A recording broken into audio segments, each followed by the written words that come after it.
ईद का चांद नजर आने पर ईद का ऐलान होगा।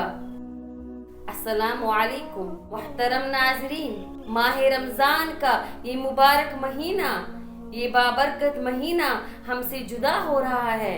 अल्लाह ने चाहा 1-2 दिन के अंदर ईद का चांद नजर आने पर ईद का ऐलान होगा।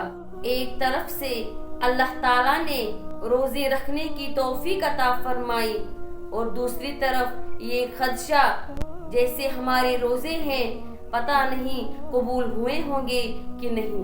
मुअज़्ज़ज़ सामाईन, हमें अल्लाह ताला ने रमजान में एक सुनहरा मौका दिया अपने आप पर गौर फिक्र करने का, अपने नफ्स का तज़किया करने का एक अच्छा मौका दिया। इसीलिए हमें अपनी पूरे महीने की हुई कमाई को बर्बाद नहीं करना चाहिए, हमें उसकी हिफाजत करनी चाहिए।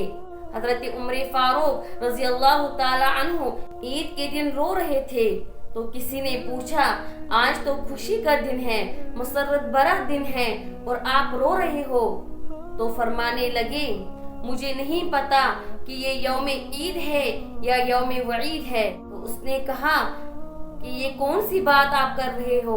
तो फरमाने लगे, अगर मेरे रोजे कबूल हुए होंगे तो ये मेरे लिए यौम ईद है, और अगर मेरे रोजे कबूल न हुए होंगे तो ईद के दिन वो रोजे मुंह पर मारे जाते हैं, तो ये मेरे लिए यौम वईद है।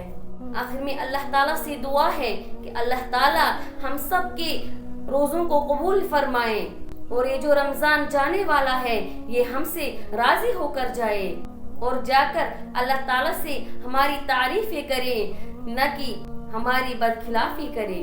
आमीन वल्हम्दुलिल्लाहि रब्बिल आलमीन।